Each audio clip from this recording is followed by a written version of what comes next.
Hello and welcome. This is the How to Love Being Married podcast with Paul and Shelley Seeger. This is the place where we will share what our 33 years of marriage has taught us, how we dealt with the challenges that came our way, and after all the ups and downs, we love being married. We will share insights and things that work and things that haven't worked to help strengthen marriages. And we'll share things that you can try to bring you and your spouse together. And in the end, love being married. And we are back a little late this time, so we apologize for being a couple of days late. I don't know if we have an exact day of the week that we publish our podcast, but we do it when we want to. We do it when we feel like it. We try to do it consistently once a week, but it doesn't always work that way. There's too many things going on in life right now. So anyway, we welcome all of you, and we have some great things to talk about. But first of all, we want to talk about some other things that happened this week. And first of all, we needed to tell everybody about your pickles. She made pickles this week because she's so domestic and so talented in the kitchen. That's one of the reasons I got fat. I've never canned. Well, we did when we were first married because you knew how to do it. I don't know how to do that. My mom canned a lot. Well, my mom did too, but I didn't help. Yeah, and I had to help. It was a command to help at our house. So yeah, we learned how to can. Don't know how to do it now, but I didn't help you at all with the pickles. Yeah. She's the pickle gal. She loves pickles. My grandma has this pickle recipe from, I don't know how old it is, but maybe it's 100 years old. I have no idea. Well, when we were at my dad's on Sunday, my sister-in-law was talking about canning and how she had done pickles and just different things. And I was like, oh my word, I would love to can the dill pickles that Great-Grandma Seeger used to make. They're the best pickles in the whole world. So she did it, but here's the quandary. She has to wait 4 days to try them. I guess you could try them now, but apparently you have to wait 4 or more days. So I thought I'd be able to open the jar and eat them. Can't. Do you have an alarm on your phone when that 4 days is up? I should. Gave her an idea, so maybe she will. So we were thinking about our granddaughter. She came over the other day, and she's playing on I have a tablet just sitting there. It's my iPad that I don't use very often. And all of a sudden, she has a YouTube going on it. And I don't let her play with that one, but somehow she had YouTube going on this iPad. I didn't even know I had YouTube on there because I don't believe I've ever used YouTube on this iPad because I have no reason to use it. But anyway, she's got something playing on there. And the funny thing about my granddaughter is she knows electronics, and I do tech for a living, so I'm pretty good at it. But she is going to be amazing because one day she's watching a movie on this.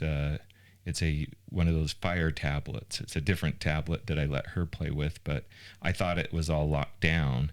But she had ordered a movie, and she was playing a movie.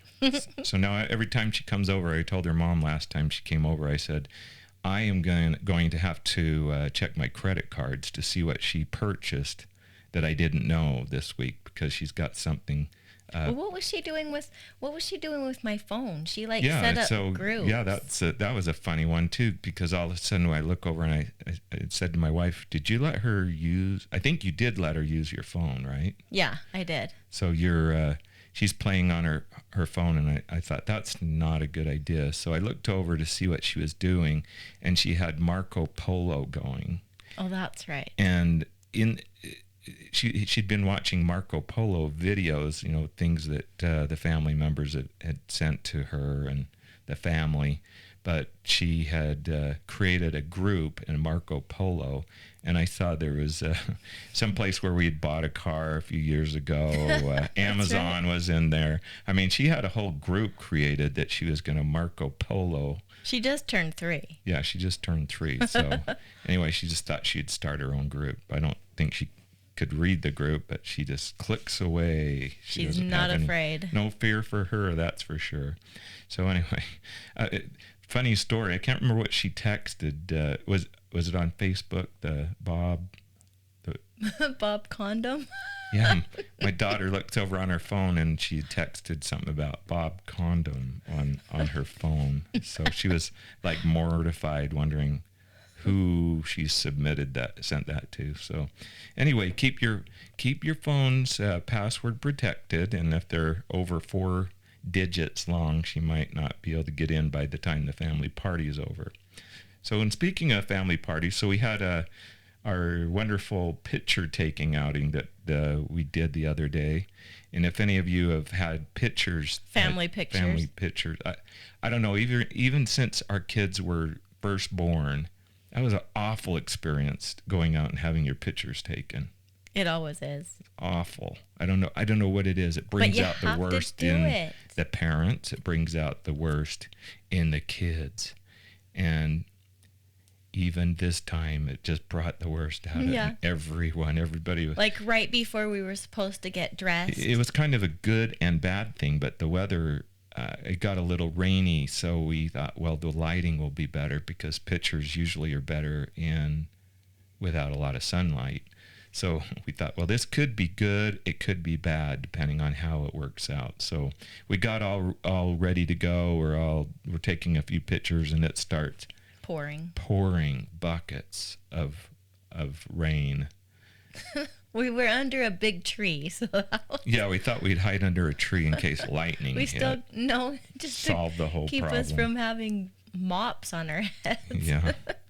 So anyway, we got those few pictures taken, and then we went back to the house, and of course, rain spots on some of the shirts, and then people weren't standing quite right. So we thought, well, let's go back and do it again. So it was pretty close because it was close to where our daughter lives. So we just went over there after the rain settled down and did it again. It worked out. So but before we even started, before we got dressed for pictures, remember little Kendall? We don't know what happened, but she fell and had a bleeding lip, cut her lip open. Oh yeah, so you had the bleeding lip right before we even left the house. It's like what did you say? This has to happen every time you're going to do family pictures. Has to be somebody has chaos. To have something. They have to show up in the pictures. The lip didn't show up on the photos, but she did get hurt. Fortunately, gratefully not bad, it wasn't bad. It just bled a lot. That was a scary thing. So anyway, today we are talking about disciplining our children, and what was the other topic we had? Teaching our children to work. That's correct. Teaching our children to work. So Shelley and I, we grew up in a household a little bit different. I know when I grew up, we were expected to make meals and do quite a few things and you cleaned the house. And looking back, it didn't hurt us because I learned how to cook. Not fabulous. I don't cook. You are a good cook. But I'm the gravy maker. Oh, gall, he makes the I'm best the gravy guy. Best roast beef, turkey gravy. I got 2 or 3 meals roast that I can make. Roast beef gravy and turkey gravy, not mac and cheese because I hate that. Yeah. But anyway, it didn't hurt me at all. And you had to buy your own things too. So you had to work, you had to earn money, you had to have a job. So the way I was raised is, Dad, can I have $5? Can I have $10, Dad? And so that we were raised I'm going differently. To the movie. Can I have $10? Yeah. I did work a little bit, but when we got married, it was really, really important to you that our kids learn how to work, and so we both decided, okay, that's what we'll do. One thing I really attribute to my dad and my grandfather is they felt a need to teach people to work, and as you learn to work, you learn to fix things and do things that a lot of people don't know how to do. And I've been able to fix everything in our house. Fix a lot of things, maybe not the best, but no, he anyway, is seriously able to do just about anything, and you have done just about everything, like from remodeling our house to putting in our yard, fixing cars. I'm not a car fixer. Maybe a few little things here and there, but I over the years, not so much anymore. I don't even like changing my oil anymore. What I'm getting at is you have saved probably hundreds of thousands of dollars. So I'm grateful for that. Maybe not at the time, but I'm really grateful that I learned how to work, learned how to cook. My mom made me do laundry, and I shouldn't say made. Taught you. She threatened me, and it worked. She told you had to do it, so you learned. Yep. But there's nothing bad about teaching your kids to work.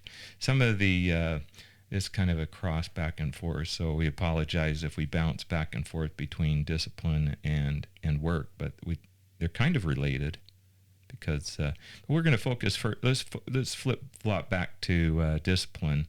Okay. And in the discipline area, it's an important one to be on the same page. I see some parents, and there's the nice one and the one that's reasonable, in my opinion. So, and the nice one will let their kid do anything they want. Sometimes it's the dad, sometimes it's the mom, but they'll say, "Dad, can I go to the movie?" "Sure." And then the kid's getting ready to leave, and the mom says, "Where are you going?" "Dad said I could go to the movie." "You can't go to the movie. You haven't cleaned your room." Or they already came to mom, and mom said no. Or mom, yeah, that's the other thing. And that used to happen sometimes. Kids are smart. So you can't be the nice parent all the time. That's not fair. Remember, we got to where we would say, "Did you already?" I would say, "Did you already ask your dad?" "Yeah." We did. "Well, what did your dad say?" And so then we decided it's important to be respectful of each other. And if you said no already, I needed to respect that. So if you take nothing away from this podcast, teach your children this. Did you ask your dad? Did you ask your mom? It's really important. And we told our kids that. We would say, "You know what? If you already went to dad and he said no, don't come to me." And the answer stays the same. So if they ask dad and get that answer, but they still tend to learn certain things that mom will always say yes to, and certain things. So they wise up a bit, and they go to the parent where they will get the answer they want. Yeah, for sure. So you as a parent have to kind of think these things through and think, and when they come up and think you're the sucker parent, then you say, "Did you ask your mom?" I would say that, "Did you ask your mom?" Or she'd say, "Did you ask your dad?" And then that way, the one that's the easy one doesn't always get off the hook. You're on the same page. You need to be on the same page and not make the other one out as a bad guy. That's a really important thing, because kids will totally play one against the other. And I know our last podcast we talked about divorce, and it can get even worse. And I find in divorce it can get into this game where you want to be the good one. You want to be the parent that takes them to Disneyland, and well, you can't go there right now, but you know what I'm saying. Mm-hmm. They're the parent that takes them to all the fun things. Whenever they're with dad or mom, they're always doing fun things, and they don't have to do their homework with that parent. And they buy them all kinds of fun things, so they're the fun parent, and that's just not fair. You need to be on the same page, even if you're divorced. I think there's a lot of wisdom into having your children love and respect both parents. And that is probably the biggest word we want to focus on, is respect. Respect. Don't you think? There's not enough respect these days. Tell me your story about the school and the lack of respect there that you saw.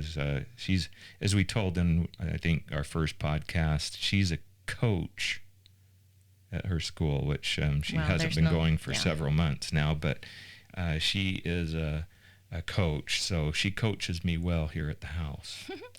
So this was in December, and I had this teacher. It was a second grade teacher, and she came in to the gym, and she took me aside, and she said, "I just want you to pay special attention to so-and-so child, because yesterday this child went after another child in her class, trying to just beat that child up. And the only thing the teacher said she could do was tell the child that was being chased and bullied to just run to the office, because run for your life." She said there was nothing she could do. She couldn't grab the child that was trying to beat up the other child. All she could do was tell the innocent child that was going to be beat up upon to say, just run to the office as fast as you can. Johnny, run! His name wasn't Johnny, though. No. But anyway, yeah, I find that a lot in the elementary school that I work in. There is no respect. There's just a lack of respect. And we wanted our kids to respect. We wanted our kids to respect each other. We wanted our kids to respect us. We wanted our kids to respect their school teachers, their church teachers. We wanted them to respect their grandparents, to respect their elders, to just show respect. And some teachers and some elders and some grandparents possibly. I hope that's not us. I hope not too. But there are some that probably don't deserve a lot of respect, and so you got to sort that out with your kids. But I find a lot of parents will side with the child every time the child is right. They can do no wrong. And so the kids are just brats. They're just brats because the teacher is always wrong. And as a teacher... My Johnny could never have done that. Yeah. So they go to the school and they yell and shout at the teacher and tell them, what did you do to my son or my daughter? When your kid's a brat. Well, and going back to that story, sad story, and this lady was a great, fabulous teacher. We went on Christmas break and she quit. She didn't even come back. Had enough of the racket. In fact, there was one time I saw her in the hall before she quit, and I saw her just crying, and I overheard she was just at her wit's end. She had no control over her class. And she was a great teacher. Honest, they really lost a great teacher. So, and it starts in the home. You teach your children to have respect. I know that Paul. Well, and they need to respect you first. Yes. As a parent. I was just going to say that. They need Go to ahead. respect you, because if they don't respect you, then they're not going to respect anybody else. So teach your kids to respect you as a parent. You are their parent. You're the one teaching them. They're not teaching you, other than you do learn some things from your kids, don't get me wrong. But you are the parent. And as a parent, you're there to teach them to be responsible and respectful, kind and courteous, good people. Right. And I'll tell you, our kids, if they ever back talk to me, they would have only done it once. Because Paul is very protective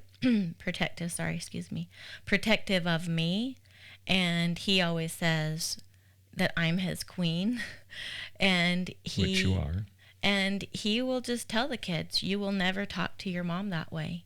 And of course, we didn't beat our kids. We are not talking about that. You just, in a loving manner and a stern manner, you teach your children to love and respect you. That means you better be respectful people too. Yeah, you can't be a jerk. You need to respect people too. But there are, like I say, some bad teachers, some bad role models out there. So you can't just say, well, that's a teacher. I agree with everything that they say, because that's not necessarily true either.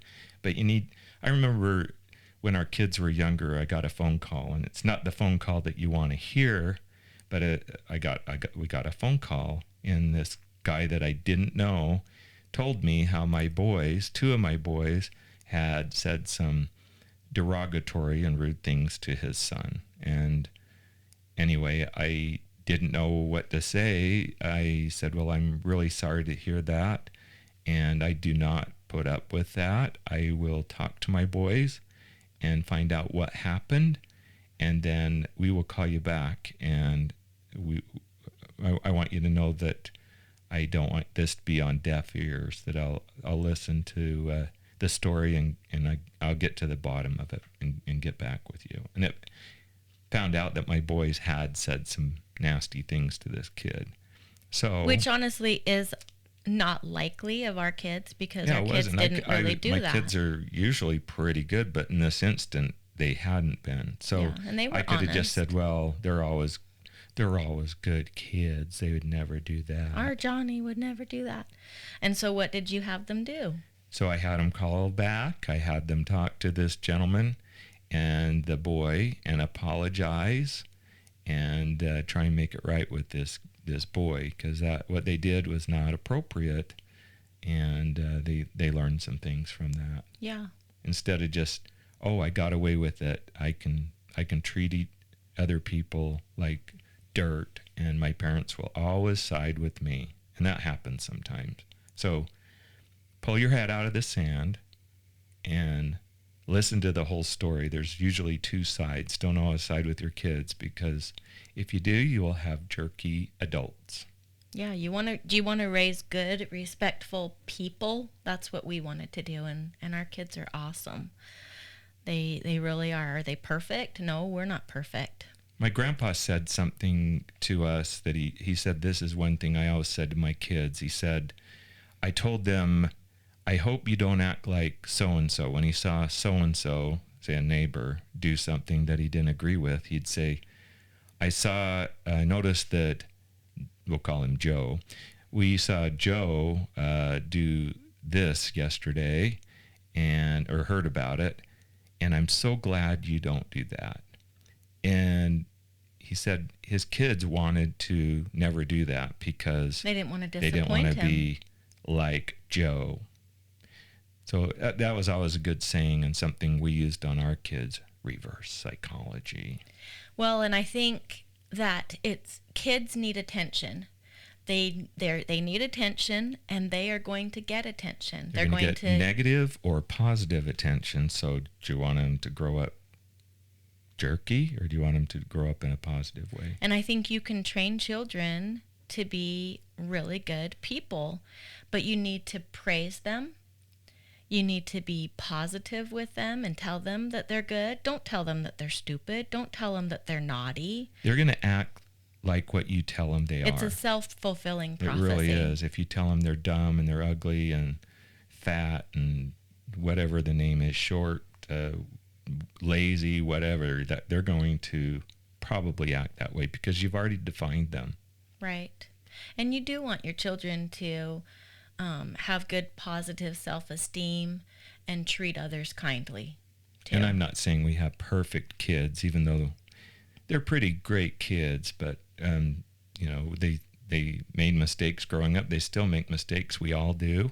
But the things that we've learned some things over the years that we didn't do right, and some things that we did do right, and these are some of the things that work for us. And there were times when we would go to bed going, we were too hard on this child. No, yeah, you bring up a good point. And then on we that would one. The next night you'd go to bed and we'd say, we were too lenient on this kid. We got to be more, we got to be a little more stern and have more rules with this one. I forgot about that, but you're really act. True. It really is. It's a balancing act. You don't want to beat every little sense of everything out of your kid so that they're just docile, but you want to teach them that certain things are appropriate and some things aren't. Yeah, and you do that really with love. And the other thing with that is the kids, one thing might work with one kid that doesn't work for another kid. Yeah, because our Tyler, he loved goodies. I love goodies too, but he really loved goodies as a kid. I love goodies. And he didn't like video games. Like some of our kids, you could say, okay, well, you lost video games today. But with Tyler, he didn't like video games, but he loved goodies. And so we would say, well, he would do something and we'd say, well, you lost goodies for today.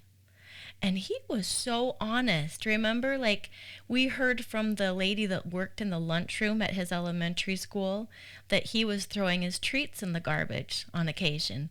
And she asked, why is he throwing his cookies away? I thought he liked cookies. We were actually super proud of him that he was so honest. And he said, well, you told me I couldn't have treats. So even at school, he would not have his cookie. So that was good. And I guess that was a proud moment when you think, well, I taught him something that they actually took away. Yeah, and we didn't take his treats away all the time.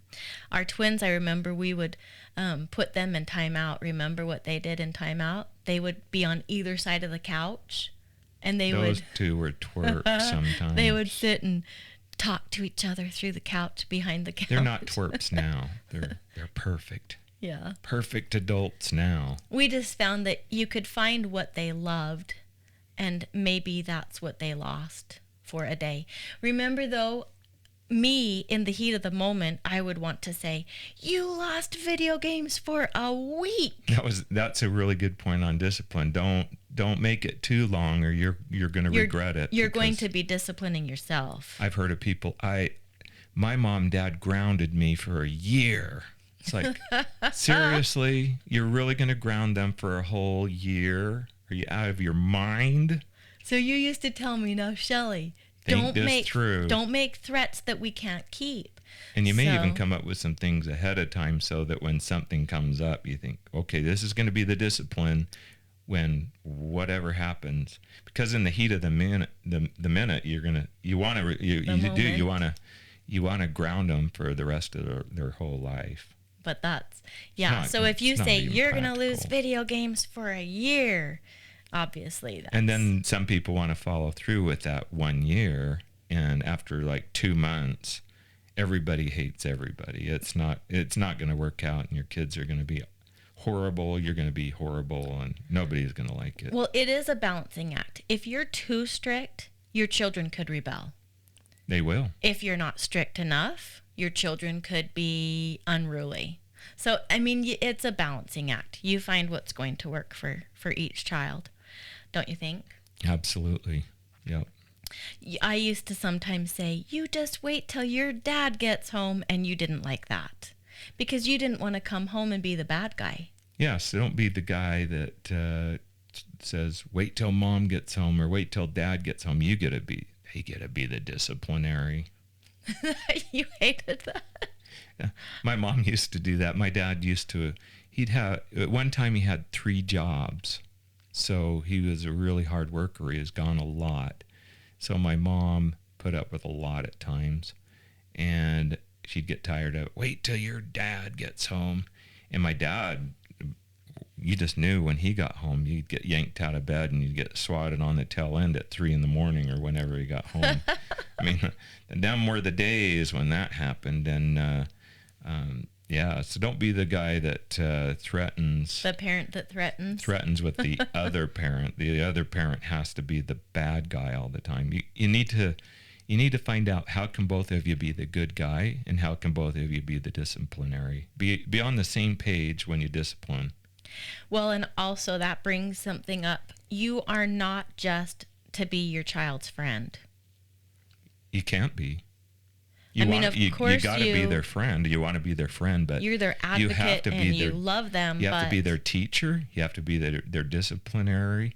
You have to be the person that they come for advice. That they trust. There's a parent is a lot of titles, and one of those is the disciplinary person. And it's important. It is, yeah.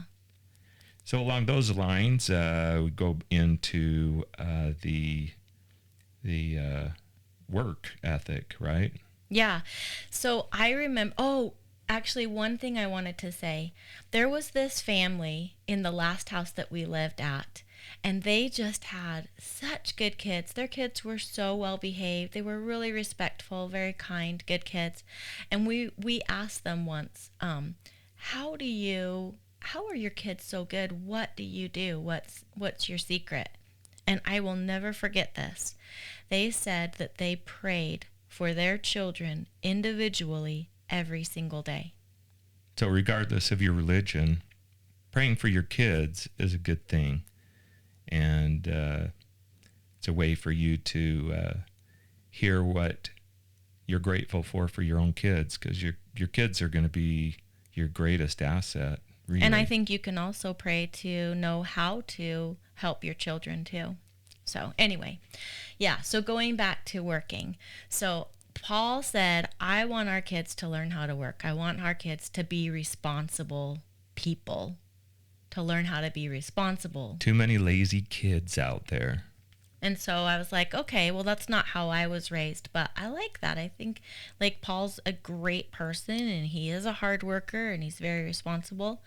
And so I liked that, and we thought, okay, that's what we're going to do. But then how do you teach your children to work? how do you teach them how to earn money when they're just kids? So we were out on this walk this one day, the two of us, and we saw this couple, and they were walking their little dog in front of us. And it just popped into my head, and we'd been praying about how could we teach our children to work, and how can they earn a little bit of money. And it popped into my head, our kids could take care of other people's animals while they go on vacation And then we don't have in to our have neighborhood. one. Yeah, because we didn't have a dog at the We time. do now. That was a mistake. We love the dog. He's cute.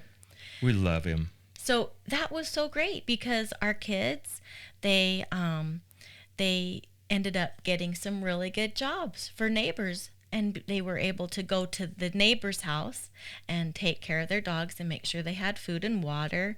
If they wanted them to walk them, they could take the dog for a walk.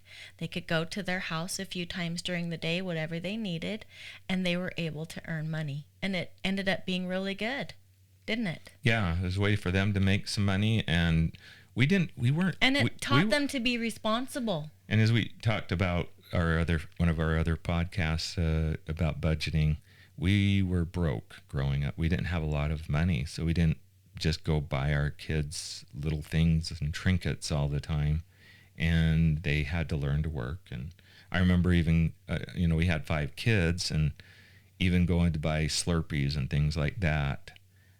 Once in a while, we'd buy them for everybody, but a lot of times they bought their own Slurpee, and several of our kids have told us, thanks for teaching us to work. Yeah, they have, huh? They said, thank you for helping us learn how to work. They've even come to us and said, thanks for not just giving Not us just money. buying us everything. Yeah, they have. And it's actually a hard thing. If you have a lot of money, I bet it's really hard not to just buy your kids everything because they're so cute. Now, as a grandparent, all bets are off. We can buy our grandkids whatever because that's what grandparents do. Yeah. Maybe somebody else can give us some advice, but we're pretty much suckers for our grandkids. Yeah, we're pretty new at it, but we love it. We're learning that. So maybe in 10 years or so we'll have something to share to newly made grandparents. Right. But we're pretty new ourselves. But so our kids did that. They took care of people's animals while they went on vacation. Our boys mowed lawns for some of the neighbors and made money. They sold tomatoes. Out of our garden, they sold tomatoes. We used to have a really good garden, and now we don't grow anything. We don't have a garden. I can't even grow hair anymore. Right? Yeah. It's falling out. I don't get it, but I can't grow anymore. We had a daughter that cleaned houses. Yeah. So she'd go clean people's houses. To make money. Yeah. So all of them worked. All of them work now. And I think they have an appreciation and a real appreciation for work. As weird as that might sound. Sometimes we have one daughter that had to give up her job during this COVID thing. Well, she was going to hair school and gave up her job so she could do hair school. Well, with the COVID thing, they canceled her school, so she hasn't been working, and she's really missed work. It's been really hard on her not having a job because they keep canceling her school. So now she's actually trying to get another job because of that. It's been challenging for her not to have a job. So work gives you some good things in life. Well, Nothing wrong being with work. idle is not the best thing for It's the anyone. devil's workshop. Yeah. Yep, it really is. Well, anything else that we didn't cover today? I don't think so. Well, let's turn the music on then. Okay. Good. Well, we hope you enjoyed that. Hope it gave you some insight onto budgeting, discipline, all those things for your kids. So don't Teaching be your the kids good to guy work. or the bad guy all the time. Yeah. Love your kids. Love your kids and love your spouse. I love you. I love you too. If you have information you want to share, you can drop us a line at howtolovebeingmarried@gmail.com. We also have a Facebook page, How to Love Being Married. Go and ask to be a member, and we'll add you on.